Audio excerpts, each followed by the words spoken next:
Hey out there, this is Wake Angel 2001 coming at you with another Sonic Boom vlog. This is being recorded Monday afternoon because I had to leave it to record over the weekend because I was at Philadelphia Comic Con. Yeah, so, And I also pulled the camera back a bit farther so that you get a better look at my shirt. I think I'm going to set it from this distance in the future because shirts are cool. And I have more character shirts than I have any other kind of clothing. Okay, so, this was Muckfoot. Alright, the episode begins with Knuckles setting up a hammock up at the top of a little mountain thing, which is next to a convenient berry bush. He says, I'm guessing they're trying to evoke the altar of Angel Island, because, that's where Knuckles normally stays in the proper universe, so, you got a big, high up spot. The only thing missing was a pedestal for him to set up that crystal they found a couple weeks ago. Alright, okay. Alright, so Styx makes a commentary about him being in this area where Muckfoot's known to be, and everybody knows who Muckfoot is, but they like to hear the exposition anyway, haha, pointing out stuff. They could have resisted a jab at the fourth wall, oh yeah, we know the story, but you're so good at telling it, why don't you say it again, they could have done that, and that wouldn't have been a technical fourth wall break, but, fourth wall humor is pretty much the way this show goes, so yeah, we're gonna go with that. So, she goes off about how Muckfoot is this creature that wanders around, leaving moss-filled footprints and blah blah blah. Exposition, getting through this stuff somehow. And so everybody goes, but then that night, Tails is trying to do some stellar observation when he hears noises, and he sees this weird brown creature walking around. So he spends the night trying to set up a camera to capture an image of this mysterious creature, because he's like, hey, Muckfoot's real, I can get actual proof of its existence. So we get a short little montage. We see he walks by and Eggman has clown makeup on, Eggman, why do you have clown makeup on? Why do you have clown makeup on? And then he runs away.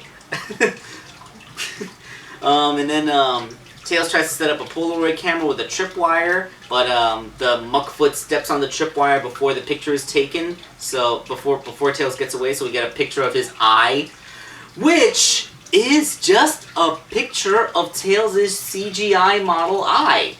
I thought all pictures in this universe were supposed to look like hand-drawn images. How come we don't get a hand-drawn image of Tails' eye, huh? Huh. 0 out of 10, you've destroyed the continuity. Alright, so middling, Tails manages to get a picture of the thing, and it's a traditional Bigfoot strut pose thing, it's all blurry and hard to see, but he blows the image up, circles Muckfoot, and he's a town hero. He's the guy that proved the existence of Muckfoot. And they get Tommy Thunder involved, he makes a reality show. Yes, they're actually making the Bigfoot Hunters reality show from the History Channel. They're mocking it here, because why not? So they sensationalize it, it becomes a big draw, and Tails gets tons of praise. And there's this old man who goes, I can't keep track of my opinion of you anymore. Tails constantly goes from being hero to pariah. I don't know why he ever goes up being pariah. I mean, he should always be the hero, because aside from the fact that he's a legitimate superhero, he's also the only good aligned scientist in this, because, you have Eggman, who's a talented scientist, but dedicated to evil. Okay, so, the old man, even at one point, when Tails is walking up to the stage to get accolades, there's people who are giving him praise, and one of them actually goes, "You're the man now, dog." History lesson! Back to my college days. In the mid-2000s, around 2000, I'd say between 2005 and 2008 or so, before YouTube was really a thing and the internet wasn't fast enough to do convenient video streaming all the time, we had this website which was called You're the Man Now, Dog. Basically, it was an early meme generator. People would put up little pictures or GIF animations with usually with a little audio clip, and a whole bunch of crazy internet stuff came on, like Pepe going to do a barrel roll. The iconic one, of course, was Sean Connery's "You're the Man Now" dog line, which is what they're mentioning here, and holy crap, that was over 10 years ago. I feel old. Wait, is You're the Man Now dog still active? I think I still have that site bookmarked. Let's see, ytmnd.com.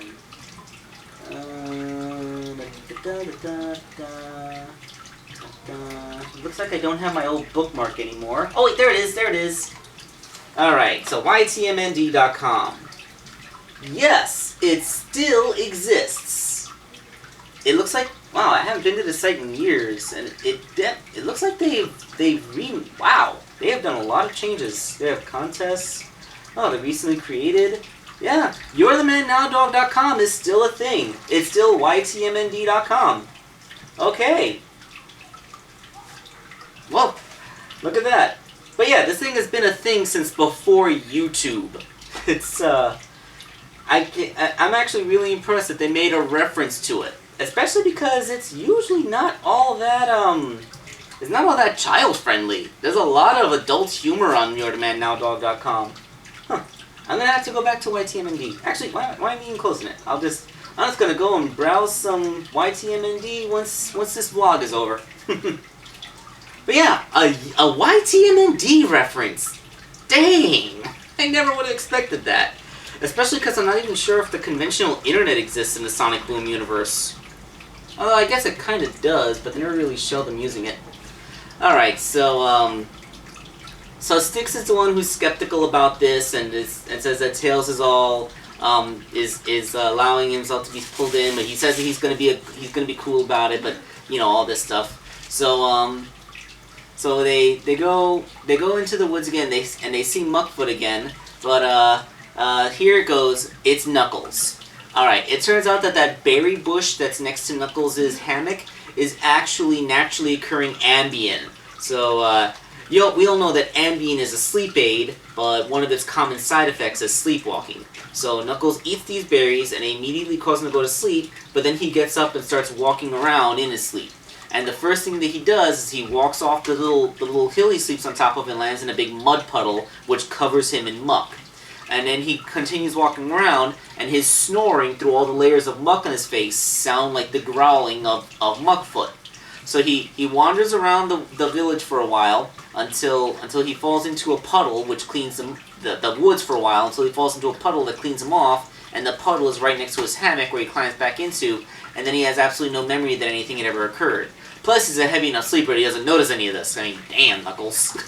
I mean, usually being completely submerged in water triggers your drowning instinct, which makes you wake up. That's why throwing a bucket of water on someone's face is such an effective way to wake them up. Oh yeah, although I guess I should mention that Styx first became really suspicious when Tommy Thunder shot Muckfoot with an electrified arrow.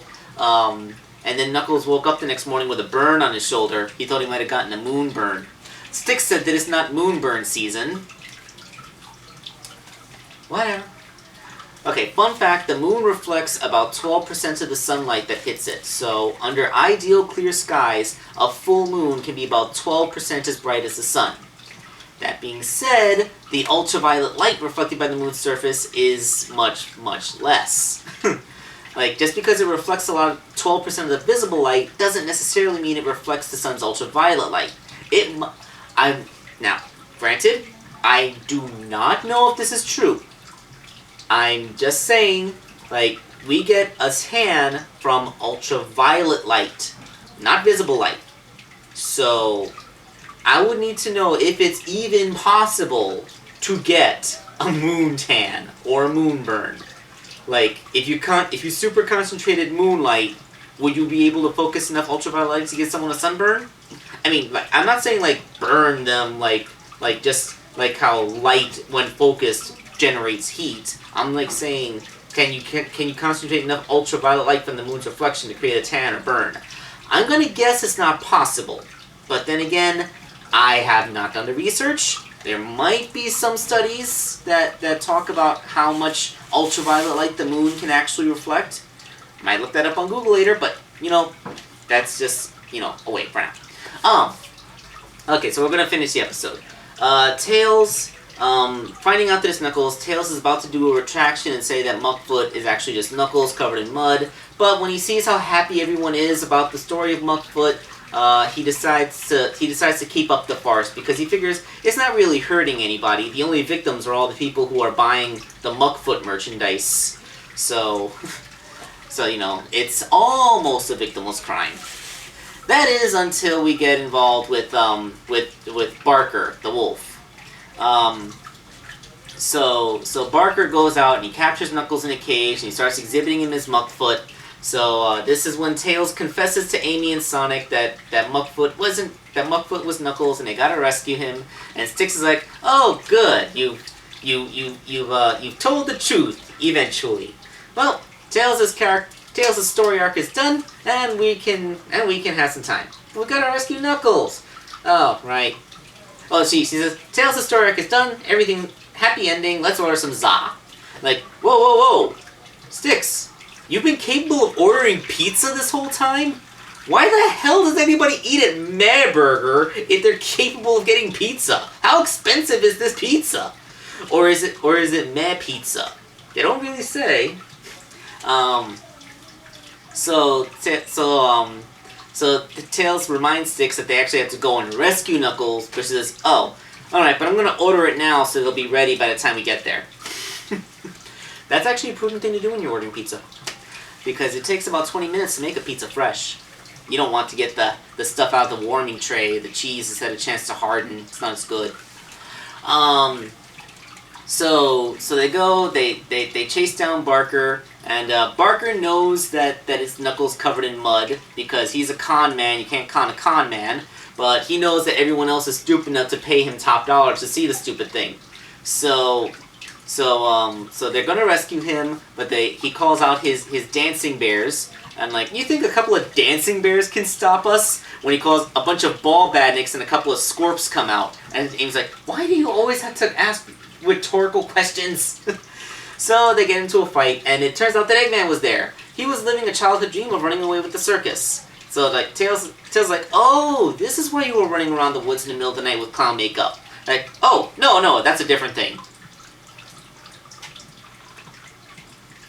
What is Eggman doing? Wandering around the woods with clown makeup.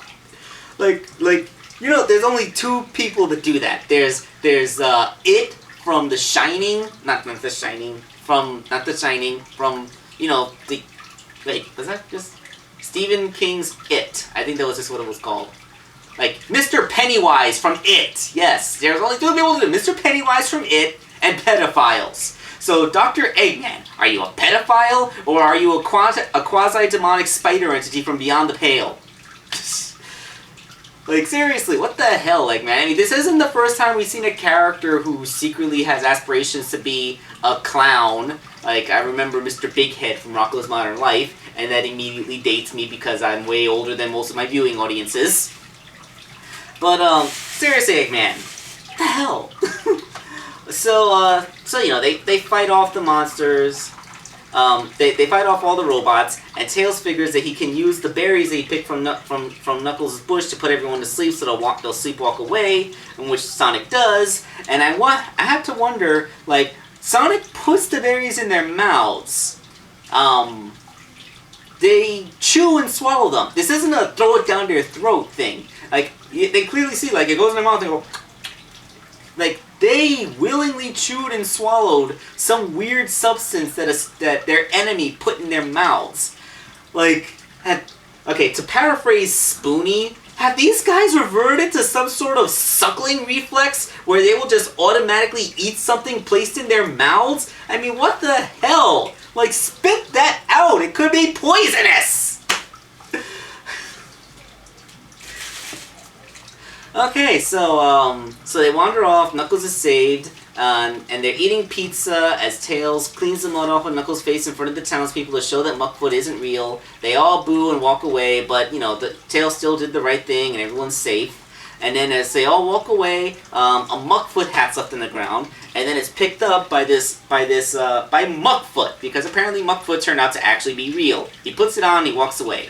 And it really shouldn't surprise anyone that Muckfoot is real, because this is a world inhabited by anthropomorphic animals. Muckfoot is just a simian who lives in the woods and has bad hair combing habits. I mean, there's nothing fantastical about Muckfoot. Oh, and Knuckles does at one point call himself a were-echidna because he thinks that he turns into Muckfoot from being an echidna. And like, technically, yes, you are a were-echidna, because the term that you're getting that from, werewolf, is supposed to mean man-wolf. The were part is supposed to mean man. And since you are an anthropomorphic echidna, you are technically a man-echidna. So, everybody is aware something in this world. And Sonic Team, you really screwed up when you called Sonic the Werehog in Sonic Unleashed, because you have spread this false meme throughout all continuities now. You should have called him a wolf hog, or a hedge wolf, you know, to reflect the wolf-like nature being added to the hedgehog nature. Because Sonic was always a werehog, and oh god, I really, really don't want to go down the thread again. Alright, so yeah, this episode, it had some really weird moments, and it's nice to see Styx play the part of the skeptic, because, you know, the whole thing where you always have your radical, paranoid person who's always talking about conspiracy theories and stuff, but then they get this veneer of credibility, because when it seems that one of their paranoid conspiracies comes true, and then they're the ones who are skeptical about it, that shows that they aren't just spouting random crazy nonsense, but they actually do have a burden of evidence that they want to talk about. So, yeah, that's all good. I think I got myself a little bit more worked up in this than I needed to be. Alright, so, I gotta render this video and upload it, because that's actually the hardest part, because uploading on this internet connection, I still haven't upgraded my internet speed. I really gotta get to that. This is Wake Angel 2001 signing off.